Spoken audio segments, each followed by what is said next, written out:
नमस्कार बच्चों, आपका फिर से स्वागत है जागरूक नागरिक कार्यक्रम के अंतर्गत।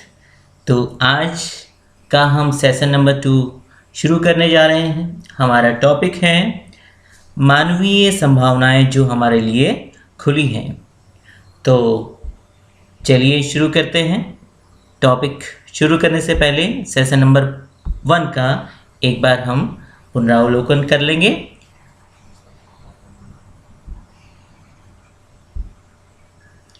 हमने सेशन नंबर 1 में जो पढ़ा था उसका एक सार संक्षेप हम यहाँ पर रखेंगे। हम सबके अंदर असीमित शक्ति, क्षमता व अच्छाई का विशाल स्रोत है। इसके बारे में हमने बहुत डीपली आपको सेशन नंबर 1 में बताया था।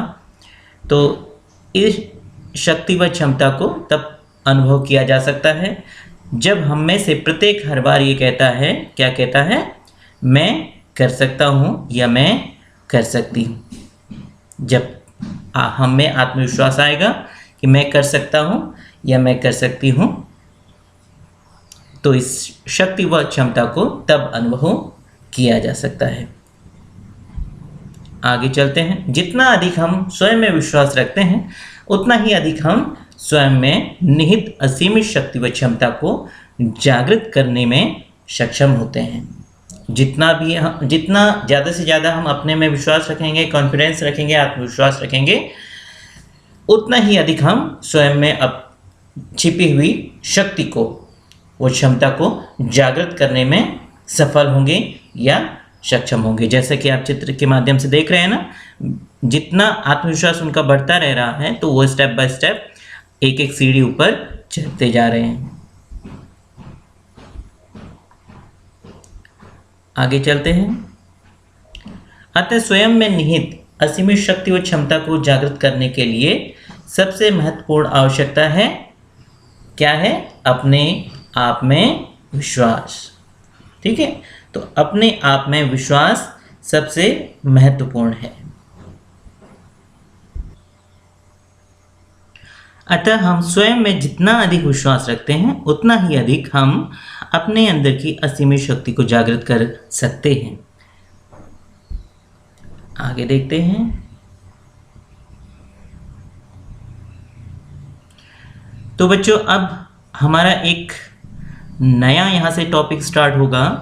अभी तक हम पुनरावलोकन कर रहे थे, तो अब यूनिट 2 हम स्टार्ट करते हैं। यूनिट 2 में है सार्वभौमिक संभावनाएं, एक त्वरित परिचय।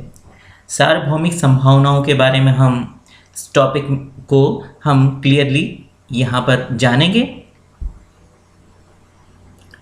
जब हम स्वयं में निहित असीमित शक्ति को जागृत करते हैं तो क्या होता है? अपने आप में छुपी हुई शक्ति को जागृत जब हम करेंगे, जागृत करने का मतलब उसको बाहर लेके आएंगे या डेवलप करने के लिए हम प्रयास करेंगे। जब वो डेवलप हो जाएगी शक्ति तो क्या होता है, इसको हम जानेंगे।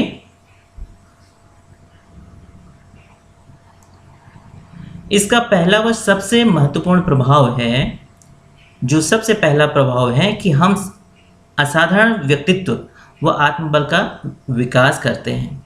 ठीक है, तो हम जब अपने अंदर छुपी हुई असीमित शक्ति को जागृत करते हैं तो सबसे पहला जो प्रभाव पड़ता है इंसान में या मनुष्य के अंदर, तो हम असाधारण व्यक्तित्व व आत्मबल का विकास करते हैं। सबसे पहला विकास होता है व्यक्तित्व व आत्मबल के अंदर, यानी जो आत्मविश्वास है हमारा वो विकसित होता है, वो डेवलप होता है। हमारे व्यक्तित्व में एक असाधारण परिवर्तन दिखाई देता है। ठीक है, तो यहाँ पर आप देख रहे हैं एक इंसान की, यानी एक मनुष्य की आकृति है। आकृति के अंदर आप गोल चक्र देख रहे हैं। गोल चक्र में जो उसके अंदर निहित जो असीमित शक्ति है तो वो एक पुंज के रूप में दिखाई दे रही है। वो असीमित शक्ति जब बाहर आएगी, जब वो जागृत होगी, तो देखिए ये उसके किनारे आप देख रहे हैं ना, गोल चक्र सा, यानी गोल घेरा, गोलाकार की आकृति। तो इस गोलाकार आकृति में महत्वपूर्ण प्रभाव अगले जो दिखाए जा रहे हैं सार्वभौमिक संभावनाएं, ये यहाँ पर 6 दिखाई गई हैं। तो इन 6 सार्वभौमिक संभावनाओं को हम डीपली इसका अध्ययन करेंगे, इसको जानेंगे। ठीक है, जैसे आपको वन बाय वन हम बोल के बताते हैं। जैसे साहसी बन जाते हैं। ठीक है, हम सभी जो पहला हमने परिवर्तन तो देख लिया, महत्वपूर्ण प्रभाव देख लिया, इसके साथ साथ ही ऊपर लिखा है ना हम सभी, और क्या हम सभी में क्या क्या प्रभाव और अन्य प्रभाव पड़ते हैं। साहसी बन जाते हैं, पहला प्रभाव, और सत्य के खोजी होते हैं, तीसरा होता है श्रद्धा का विकास करते हैं, चौथा उत्कृष्टता की खोज करते हैं, और पांचवा सद्भावना के साथ रहते हैं, और छठा स्वयं का विस्तार करते हैं। ठीक है, तो इस प्रकार से ये 6 यहाँ पर सार्वभौमिक संभावनाएं दिखाई गई हैं। तो इसको हम बिल्कुल गहराई से यहाँ पर आगे अध्ययन करेंगे। ऊपर पढ़ते हैं, देखिए आइए। क्योंकि स्वयं को जागृत करने की संभावना हम सभी को उपलब्ध है, इसलिए हम इसे सार्वभौमिक संभावना कहते हैं। ठीक है, तो स्वयं को जागृत करने की संभावना हम सभी में वो पावर है, हम सभी में वो शक्ति है, जिस आधार पर हम अपनी जो छुपी हुई या अपने अंदर की शक्ति को जागृत कर सकते हैं या बाहर लेकर के आ सकते हैं। तो हम सभी में ये उपलब्धता है, तो इसीलिए हम इसे सार्वभौमिक संभावना कहते हैं, यहाँ पर दिखाया गया है। और ये यहाँ पर देख रहे हैं, फिर वही 6 सार्वभौमिक संभावनाओं को दिखाया गया है जो मैंने आपको पिछली स्लाइड में दिखाया। तो अब नीचे यहाँ पर पढ़ेंगे। तो हम स्वयं में निहित इस शक्ति को जागृत करके क्या बन सकते हैं। ठीक है, हम स्वयं में निहित यानी हम में जो ये छुपी हुई शक्ति है, तो इसको अगर हम जागृत कर लेंगे तो जागृत करके क्या बन सकते हैं, आइए इसे जानने का प्रयास करते हैं। अगर हम स्वयं में निहित इन शक्ति को जागृत कर लेते हैं तो हम क्या बन सकते हैं, इसको जानने का एक बार प्रयास करेंगे। चलिए अब वन बाय वन हम ये जो शक्तियाँ यानी सार्वभौमिक संभावनाएं, आपको 6 सार्वभौमिक संभावनाओं के बारे में बताया था। तो इन संभावनाओं को हम one by one step by step example के थ्रू यहाँ पर पेश करेंगे। तो इसको ध्यान से देखिए। जैसे पहला है, मैं साहसी बन सकता हूँ या बन सकती हूँ। ठीक है, ये एक सार्वभौमिक संभावना है। अगर साहसी बनना है तो किस प्रकार से साहसी बन सकते हैं और कैसे। ठीक है, तो किस प्रकार से, अब देखिए यहाँ पर देख रहे हैं।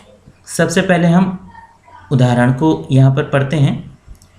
उदाहरण को पढ़ने के बाद यहाँ पर देखेंगे लेफ्ट साइड में उसके आंसर्स एक हिसाब से दिखाए गए हैं कि किस प्रकार से हम साहसी बन सकते हैं। हम लोगों ने अपने बचपन से अपने महापुरुषों के बारे में तो सब लोग जानते हैं, जिन्होंने किसी न किसी प्रकार से अपने त्याग तपस्या के आधार पर अपने देश के लिए लड़ाई लड़ी, या किसी न किसी प्रकार से अपने देश के लिए अपने आप को कुर्बान किया और कुछ न कुछ अच्छा उदाहरण प्रस्तुत करके गए और कुछ न कुछ लोगों को सिखा करके गए। तो यहाँ पर हम इसी प्रकार से उदाहरण में कुछ न कुछ ऐसे व्यक्तित्व को सामने लेकर के आ रहे हैं। तो जैसे आप देख रहे हैं, सबसे पहले महाराणा प्रताप। महाराणा प्रताप के बारे में कौन नहीं जानता। महाराणा प्रताप 16वीं सदी के राजपूत राजा जिसने मुगलों के साथ युद्ध किया, ये अपने चरित्र व सत्यनिष्ठा के लिए जाने जाते हैं। ठीक है, तो अब जैसे शिवाजी भोंसले के बारे में हम पढ़ लेते हैं।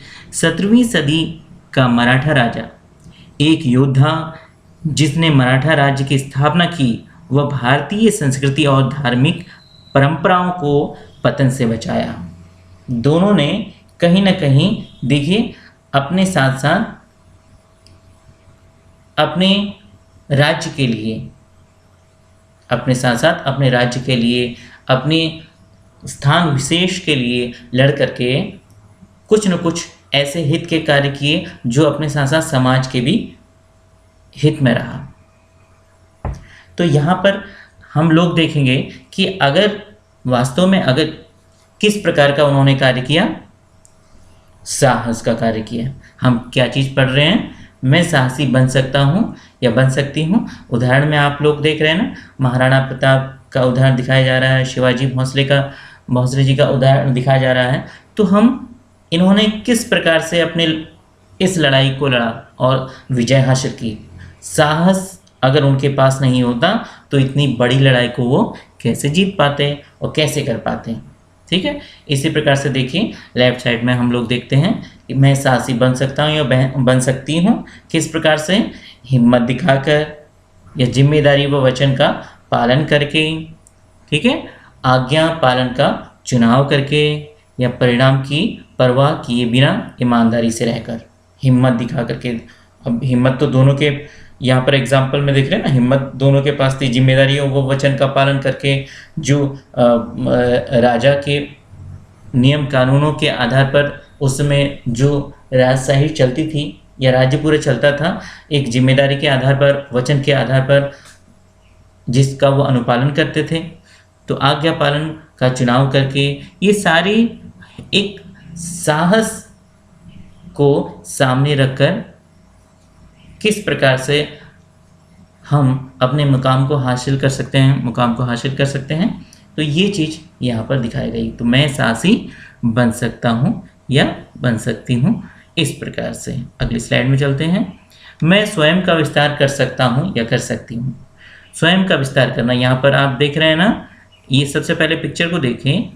पिक्चर को देख करके अब अभी तक आपने देखा कि वो इंसान की आकृति एक सीधा, हाथ जो थे एकदम सीधे थे। अभी हाथ अगर एकदम स्ट्रेट, यहाँ पर हाथ क्यों कर रखा, क्योंकि कहीं ना कहीं वो उदाहरण के द्वारा हमको समझाना चाहते हैं कि स्वयं का विस्तार करना यानी विस्तार का एक चिन्ह है।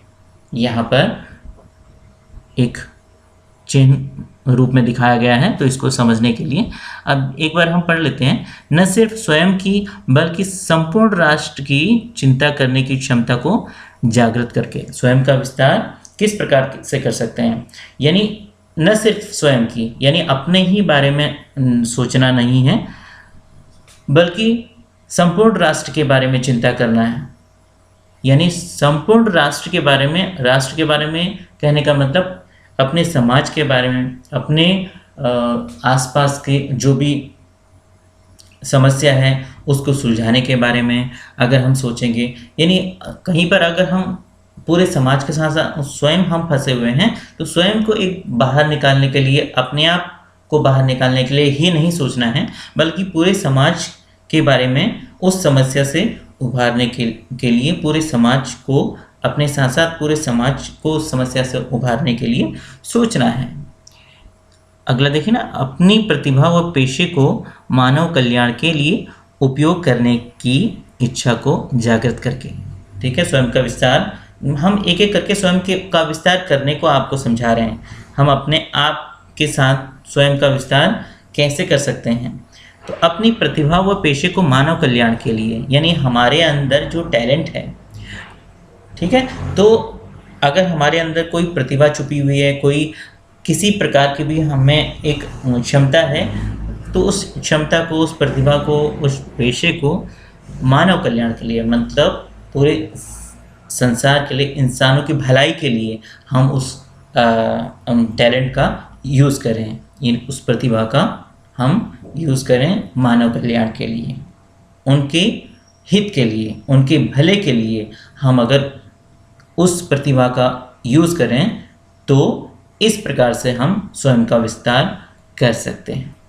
ठीक है, तो जैसे अगले एक बार यहाँ पर भी पढ़ लेते हैं।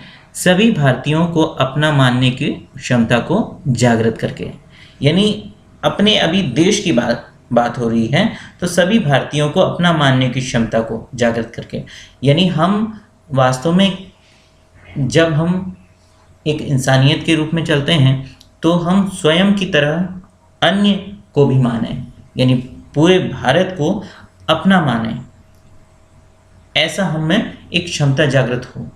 जब तक हम में ये सोच नहीं आएगी कि हमारे पूरे भारतवासी हम जैसे ही हैं, हम जैसे हैं वैसे हमारे भारत के एक एक इंसान हैं, तो जब तक हम में ये सोच नहीं आएगी तब तक हम स्वयं का विस्तार कैसे कर सकते हैं। स्वयं का विस्तार करने के लिए यहाँ पर यही दिखाया गया है कि हम पूरे भारतीयों को, सभी भारतीयों को अपना मानने की क्षमता को भी हमें जागृत करना होगा। ठीक है, जब हम भारतीयों को जब अपना मानेंगे तभी उनके हित के लिए कुछ कार्य करेंगे ना, यही है। इसी प्रकार से जैसे अब उदाहरण स्वरूप हमारे भारत में कुछ महापुरुष ऐसे भी हैं जिन्होंने अपने ही बारे में नहीं सोचा बल्कि सारे भारत के लोगों को अपना माना। जब सारे भारत के लोगों को अपना माना, इसीलिए भारत के लिए कुछ कार्य किया कि अपने परिवार के सदस्य की तरह उनके लिए कार्य किया। तो जैसे यहाँ पर देखिए महात्मा गांधी जी के बारे में राष्ट्रपिता जो कहे जाते हैं, तो उनके बारे में तो कौन नहीं जानता, सभी लोग जानते हैं। उन्होंने अब हमारे देश को आज़ाद कराने के लिए कितने प्रयास किए। तो उन्होंने अगर सोचा होता स्वयं के ही बारे में केवल, तो वो क्यों इतनी परेशानी झेलते। उन्होंने पूरे भारत के बारे में सोचा। जब हमारा भारत गुलाम था तो स्वतंत्र कराने के लिए उन्होंने कितने सारे प्रयास किए, ये सर्वविदित है। नीचे पिक्चर देख रहे हैं ना बाबा आमटे जी का। तो एक वकील, ये एक वकील थे, एक वकील जिसने अपना संपूर्ण जीवन गरीबों व कुष्ठ रोगियों के उत्थान के लिए समर्पित कर दिया।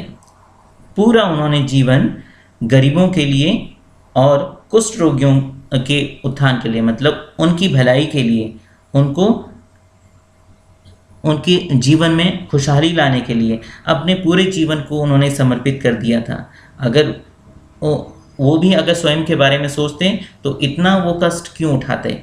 तो इसीलिए उन्होंने कुछ नहीं सोचा, यानी पूरे भारत को अपने जैसा समझा।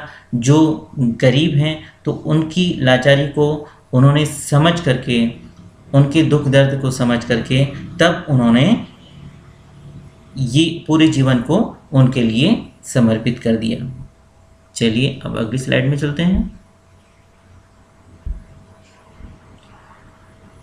अगला है मैं सद्भावनाओं के साथ रह सकता हूँ या रह सकती हूँ। मैं सद्भावना के साथ रह सकता हूँ या रह सकती हूँ।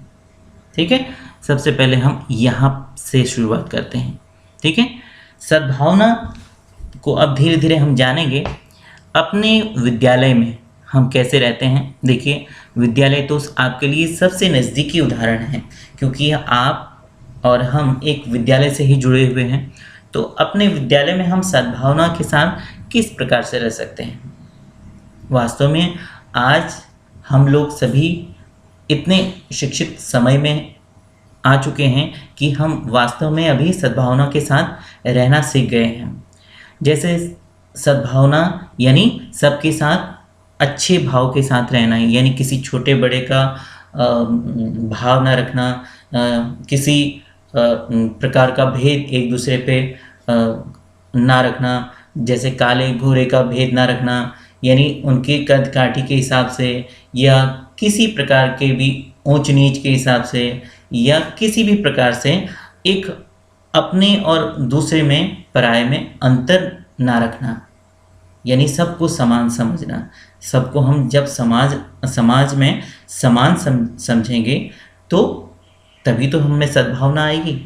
तो सद्भावना का मतलब यही है कि अपने विद्यालय में हम सभी के साथ एक अच्छे व्यवहार से रहें, समानता के व्यवहार से रहें, सबको एक जैसा समझें, सबको समान समझें। अब अगला अपने परिवार में भी ना, अपने परिवार में तो वास्तव में एक ही परिवार होता है। ये चीज़ें छोटी छोटी चीज़ें वहाँ पर भी आ सकती हैं। तो अपने परिवार में भी भाई बंधुत्व के अनुसार एक प्रेम व्यवहार से रहना है।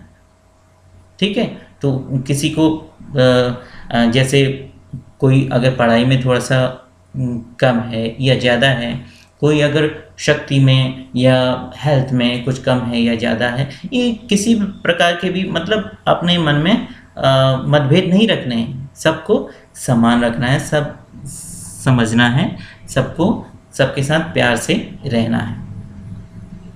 विभिन्न संस्कृति व धर्म के लोगों के साथ, चाहे वो विभिन्न संस्कृति के हों, हमारे देश में ही देखिए, हमारे देश के अंदर अलग अलग राज्यों में अलग अलग राज्यों की अलग अलग संस्कृति है, अलग अलग धर्मों के लोग यहाँ पर विभिन्न धर्मों के लोग रहते हैं, ठीक है। तो है कहा गया है ना, हिंद देश के निवासी सभी जन एक हैं, रंग रूप वेश भाषा चाहे अनेक हैं, ठीक है। तो सभी जन एक है, ये गाना सबसे परफेक्ट फिट बैठता है यहाँ पर।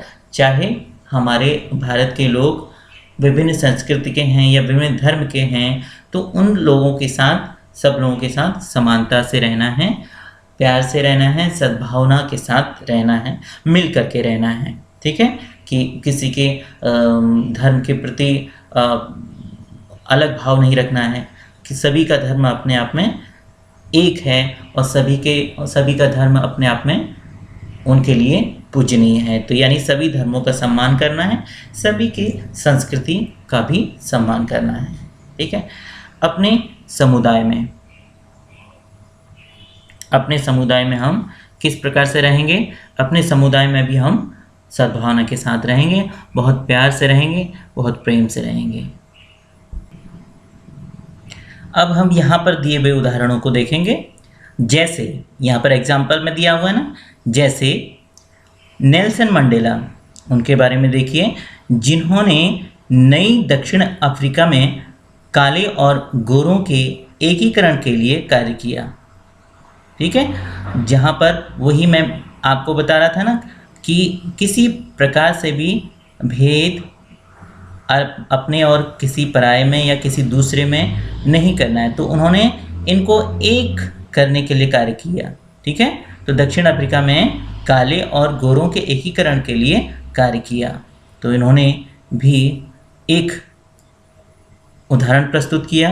अब नीचे देखिए, अब्राहम लिंकन, जिन्होंने दास प्रथा के उन्मूलन के लिए कार्य किया, वह एक अमेरिकी समाज का सृजन किया जिसमें काले व गोरों के बीच समानता हो, ठीक है।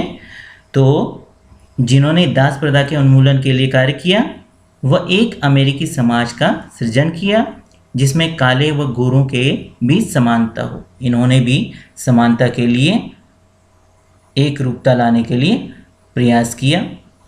आगे हम चलते हैं। अगला है, देखिए, मैं उत्कृष्टता व निपुणता हासिल कर सकता हूँ या कर सकती हूँ। एक सार्वभौमिक संभावना अगली हम पढ़ रहे हैं। तो उत्कृष्टता व निपुणता दोनों को हम सबसे पहले जानेंगे।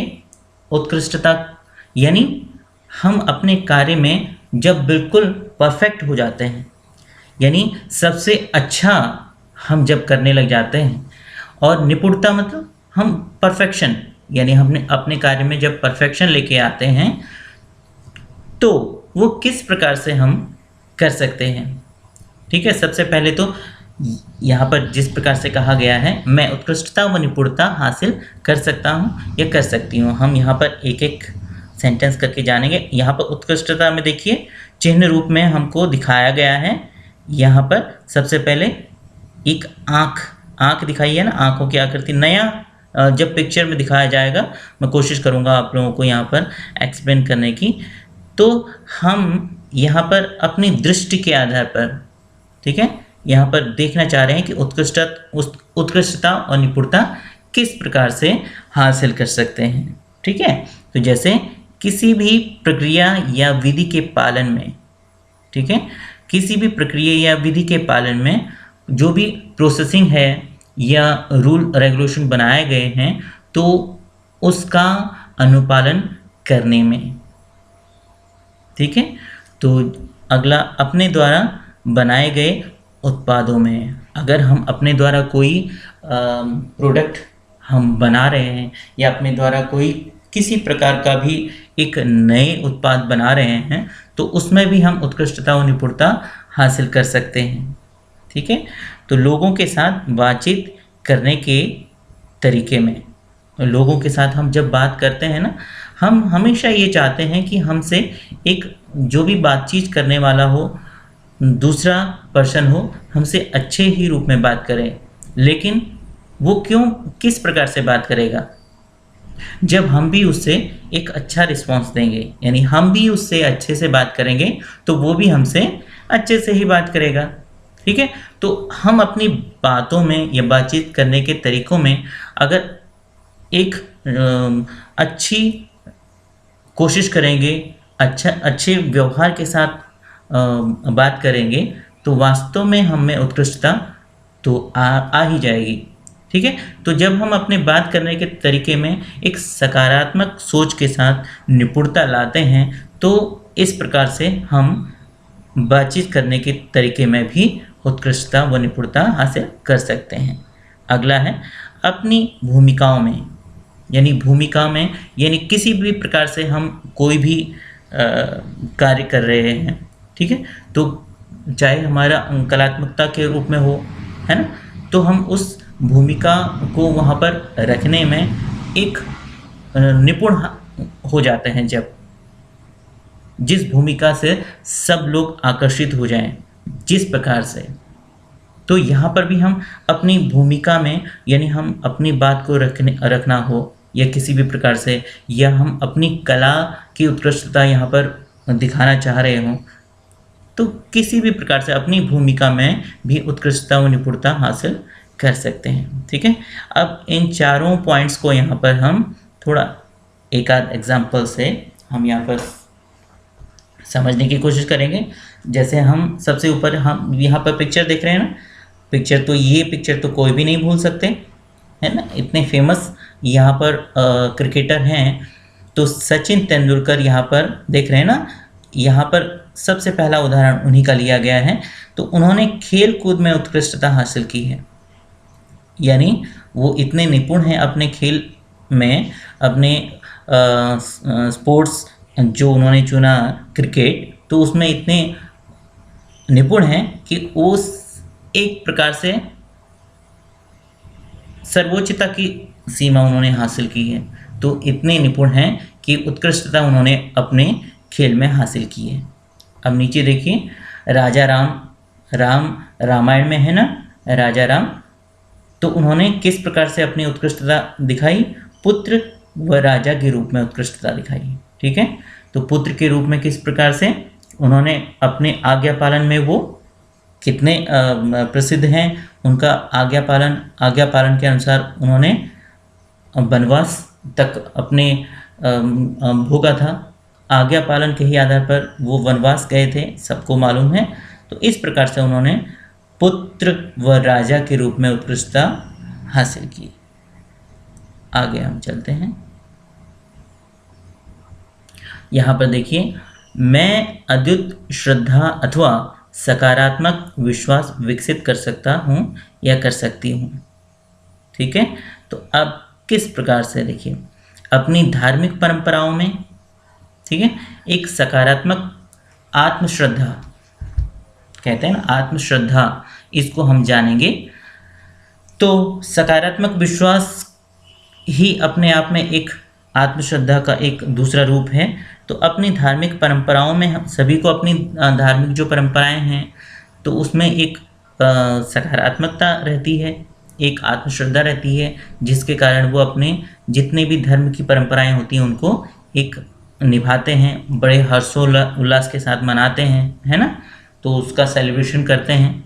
अपनी संस्कृति में, अपने जैसे हमारे जिसकी अपनी अपनी संस्कृति जैसी भी हो, वो अपनी संस्कृति में एक सकारात्मक विश्वास रखता है। और विश्वास रखने के साथ ही जब विश्वास रखेगा तो उसको और अच्छे से विकसित कर सकता है ना। तो अपनी लोकतांत्रिक परंपराओं में, जो भी लोकतांत्रिक परंपराएं हैं, उनमें भी वो आत्मश्रद्धा और सकारात्मक विश्वास विकसित कर सकता है अपनी राष्ट्रीयता के प्रति, है ना। अब ये यहाँ पर ये पिक्चर हम थोड़ा स्किप हो गया। देखिए यहाँ पर एक पगड़ी दिखाई गई है ना, पगड़ी सी दिखाई गई है। यहाँ पर उसमें तिरंगे का एक पिक्चर देख रहे हैं। तो यहाँ पर कहीं ना कहीं हम अपने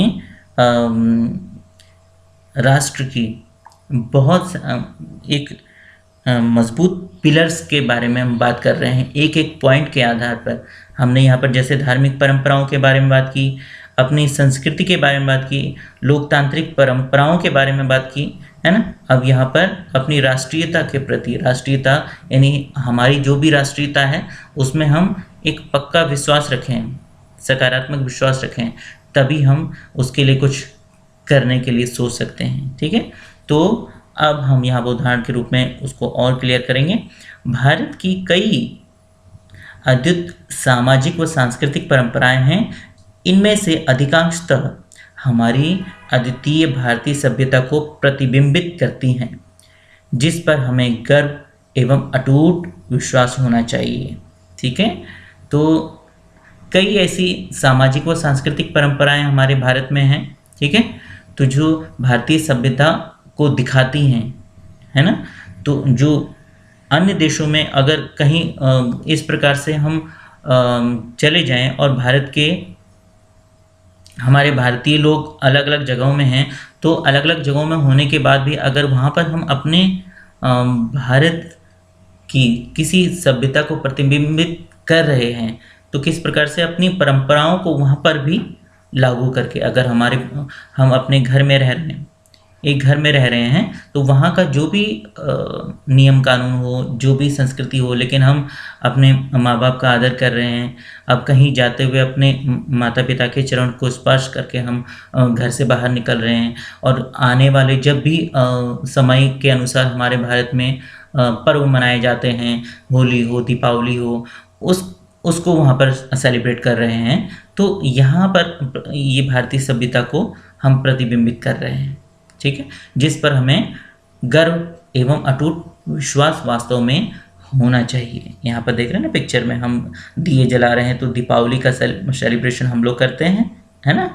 तो इसी प्रकार से यहाँ पर भी देख रहे हैं हमारी भारतीय सभ्यता का यहाँ पर दर्शन हो रहा है, दिख रहा है। ठीक है, अब इसी प्रकार से नीचे देखें हमारे राष्ट्र में, ठीक है, हमारे राष्ट्र में एक सशक्त लोकतंत्र, प्रबल राष्ट्रीयता की भावना तथा सांस्कृतिक विविधता के बावजूद राजनीतिक एकता है। इन परंपराओं के प्रति हमारी जितनी गहरी आस्था होगी, हमारा राष्ट्र उतना ही शक्तिशाली होगा। ठीक है, हमारे राष्ट्र में एक सशक्त लोकतंत्र, प्रबल राष्ट्रीयता की भावना तथा सांस्कृतिक विविधता के बावजूद राजनीतिक एकता है। ठीक है, तो इन परंपराओं के प्रति हमारी जितनी गहरी आस्था होगी, हमारा राष्ट्र उतना ही शक्तिशाली बनेगा। यानी हमारी जो भी परंपराएं हैं, जो भी संस्कृति है, ठीक है, और जो भी सांस्कृतिक विविधता है, हम उसको जब तक हम वास्तव में अपने आधार पर, अपने हृदय से उसका पालन करेंगे और उसमें एक अटूट विश्वास हमको होगा, तो हम